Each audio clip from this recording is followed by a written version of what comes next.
نحمده ونصلي على رسوله الكريم أما بعد فأعوذ بالله من الشيطان الرجيم بسم الله الرحمن الرحيم. آج کا ہمارا گفتگو کا جو موضوع ہے کہ رمضان المبارک میں کیا کام کرنے ہیں تاکہ ابھی سے ان کو جمع کر لیں تو پھر رمضان میں وہ کام کرنا آسان ہو اور ابھی سے کرنا بھی شروع کر دیں تاکہ عادت بن جائے. رمضان المبارک اللہ رب العزت جو ہمیں مہینہ دیتے ہیں اس میں ہر عبادت کا ثواب بہت زیادہ ہو جاتا ہے. تو نمازیں کثرت سے پڑھنی چاہیے، زیادہ پڑھنی چاہیے، یعنی 5 وقت کی تو فرض نمازیں ہیں نا، تو اس کے علاوہ اگر کہ آپ کے ذمہ کوئی پچھلی چھوٹی ہوئی نماز ہے تو اس کو بھی آپ تھوڑا تھوڑا وقت نکال کے پڑھنا شروع کر دیں. اس کے علاوہ ظاہر ہے قرآن پاک جو رمضان شریف میں اترا ہے تو قرآن پاک کی تلاوت زیادہ کرنی ہے. عام دنوں میں تو ایک لفظ پر جیسے آپ نے الف لام میم پڑھا تو الف پر آپ کو 10 نیکی ملتی ہیں، لام پر 10 نیکی ملتی ہیں، میم پر 10 نیکی ملتی ہیں، اس طرح 30 نیکی ہو جاتی ہیں. لیکن جب رمضان میں آپ یہی الف لام میم یعنی اتنے سے لفظ آپ نے پڑھا تو ایک ایک لفظ پر 70 گنا زیادہ، اور بعض علماء فرماتے ہیں کہ 700 تک نیکی چلی جاتی ہیں. یعنی اتنا ثواب ملتا ہے کہ ایک لفظ پر گویا ایک لفظ پڑھا تو 700 نیکی مل گئی. یعنی ہر چیز کا جو پروفٹ ہے وہ ڈبل سے بھی ڈبل ہو جاتا ہے. تو پھر عادت بھی بنانی چاہیے تاکہ زیادہ سے زیادہ نیکی جمع ہوں اور زیادہ سے زیادہ آپ قرآن کریم کی تلاوت کریں. اور پھر اس کے علاوہ ذکر و تسبیح جو ہے، تسبیح وغیرہ پڑھنا، یعنی کوئی بھی آپ ذکر کریں، پہلے کلمے کا پڑھیں، درود شریف پڑھیں. علماء تو کہتے ہیں نا کہ تیسرا کلمہ زیادہ پڑھنا چاہیے، اور چونکہ تیسرے کلمے کا بھی بہت زیادہ ثواب ہے تو اسی طریقے سے استغفار بھی کثرت سے کرنی چاہیے.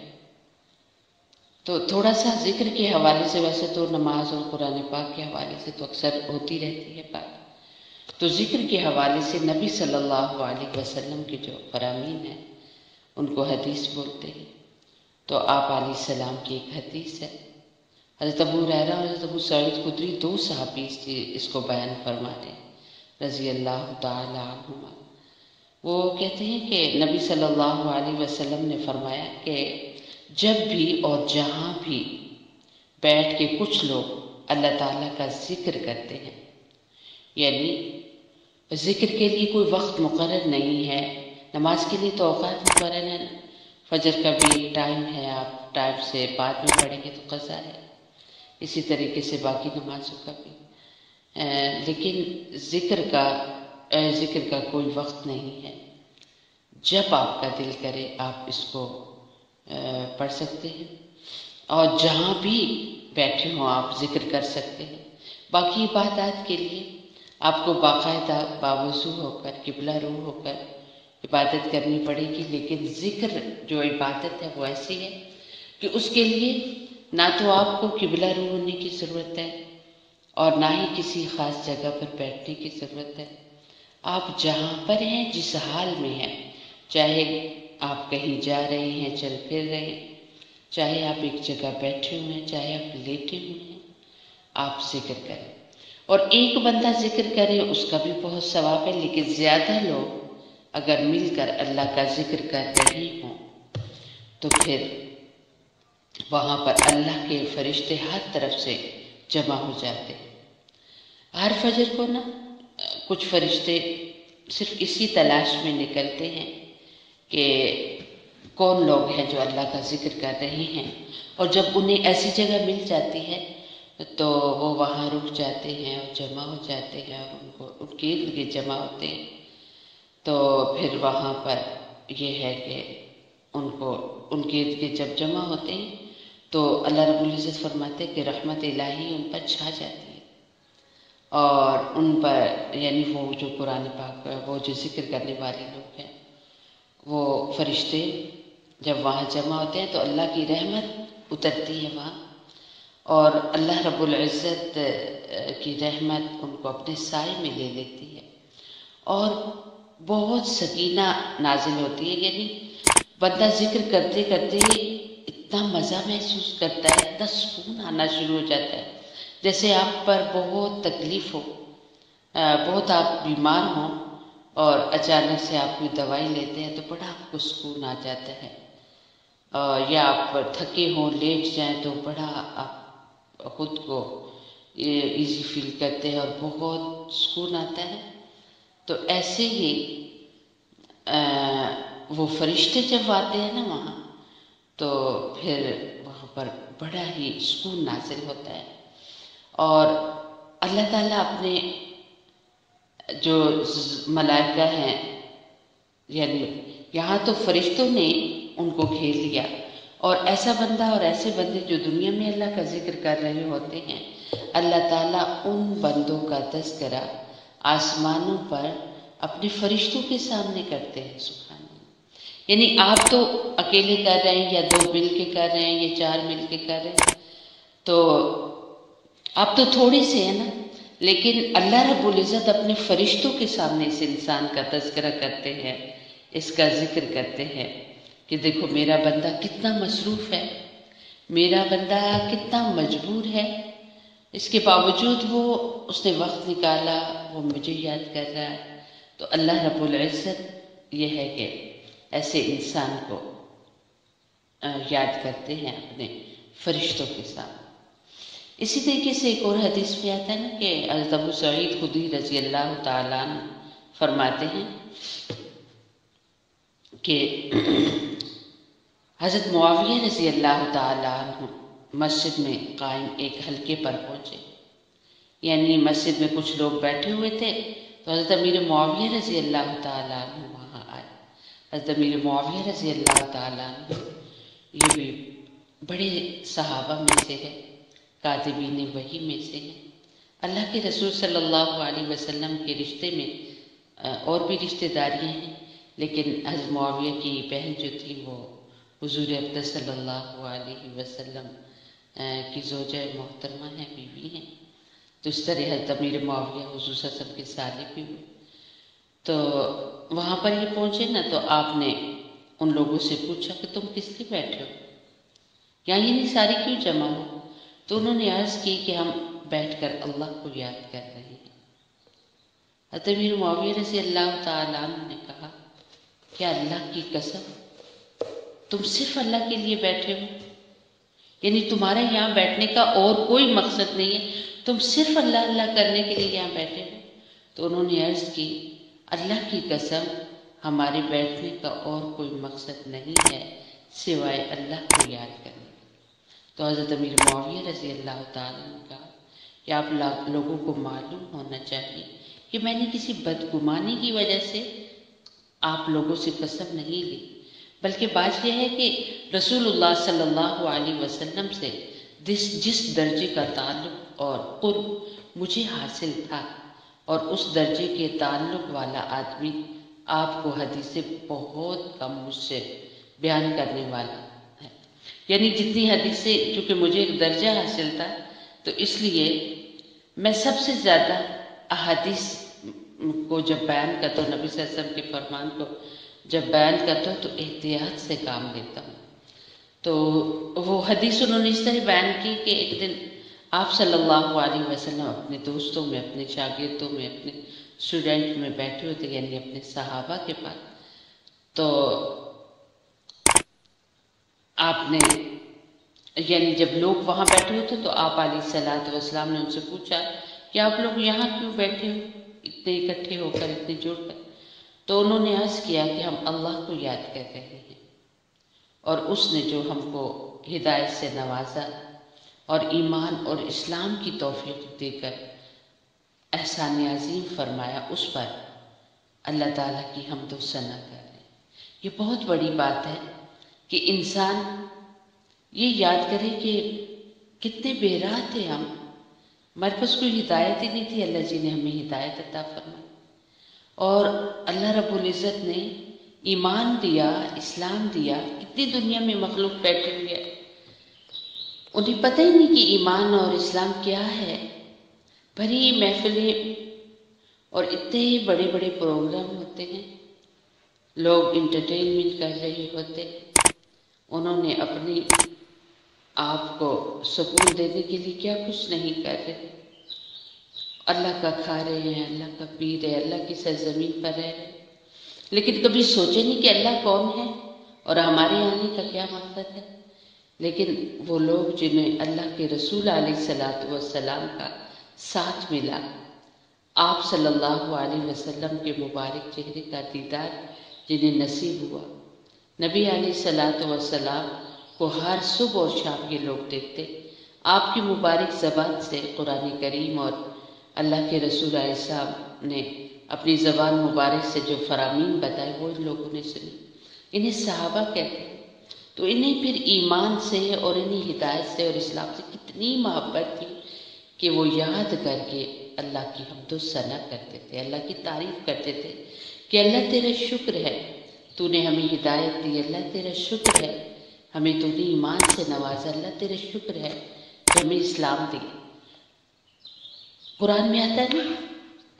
کہ لَإِن شَكَرْتُمْ لَأَزِيدَنَّكُمْ، اگر تم شکر ادا کرو گے تو ہم زیادہ نعمت کو بڑھائیں گے۔ تو صحابہ اکرام ہر چیز پر زیادہ زیادہ اللہ کا شکر ادا کرتے تھے، تبھی تو اللہ نے جب ان کو ہدایت دی تو ہدایت کی راہ پر وہ کتنے آگے چلے گئے۔ وہ ہدایت یافتہ طبقہ، خود حدیث میں آتا ہے کہ اللہ رب العزت نے جنہیں ہدایت دی ہے تم ان ہدایت یافتہ لوگوں کی راہ پر چلو۔ اور خود قرآن کریم میں اللہ رب العزت نے فرمایا کہ مجھ سے جب دعا کرو تو مجھ سے دعا کرتے ہوئے یہ کہو کہ اے اللہ ان لوگوں کی راہ پر چلا کہ جن پر تیرا انعام ہوا، یعنی ہدایت کی راہ پر چلتے چلتے یہ حضرات کتنے اونچے درجے پر پہنچ گئے۔ تو یہ شکر کا ہی صلہ تھا کہ یہ ہدایت کے اونچے درجے پر پہنچے۔ اور پھر ایمان تو پہلے بھی قومیں لائیں اور صحابہ کرام کے بعد بھی ایمان والے لوگ ہیں، لیکن انہوں نے ایمان اور اسلام کو جب حاصل کیا تو پھر اللہ کا شکر انہوں نے اتنا ادا کیا کہ ایمان کے ایک اونچے درجے پر یہ پہنچ گئے۔ اور بعض صحابہ تو یہاں تک ارشاد فرماتے تھے کہ اللہ رب العزت کے نبی صلی اللہ علیہ وسلم کی زبان سے اللہ رب العزت کا جو ایک ہم نے اللہ کے بارے میں سنا کہ اللہ اس طرح کا ہے، تو اگر وہ پردے اٹھا کر سامنے بھی آ جائے نا تو کوئی فرق نہیں پڑے گا۔ یعنی اللہ تعالیٰ نے ہمیں ایمان کا وہ اونچا درجہ نصیب فرما دیا ہے کہ بالکل ایسے لگتا ہے جیسے آنکھوں سے دیکھ رہے ہیں۔ اور اسی طریقے سے اسلام میں وہ لوگ اس قدر اونچے درجے پر پہنچ گئے تھے کہ ایک موقع پر آتا ہے کہ ایک صحابی کسی اور شہر میں تھے اور وہاں کے وہ امیر تھے، یعنی بادشاہ بھی تھے، تو کھاتے ہوئے کھانا ان کے ہاتھ سے لقمہ گر گیا تو انہوں نے جھاڑ کر اس کو کھا لیا۔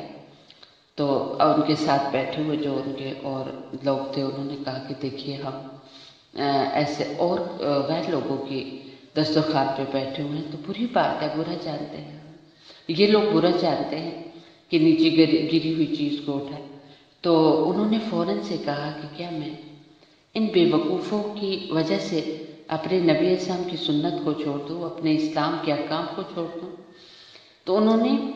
یعنی اعلیٰ ترین عقل مندی سمجھا اپنے اسلام کو۔ تو اللہ رب العزت نے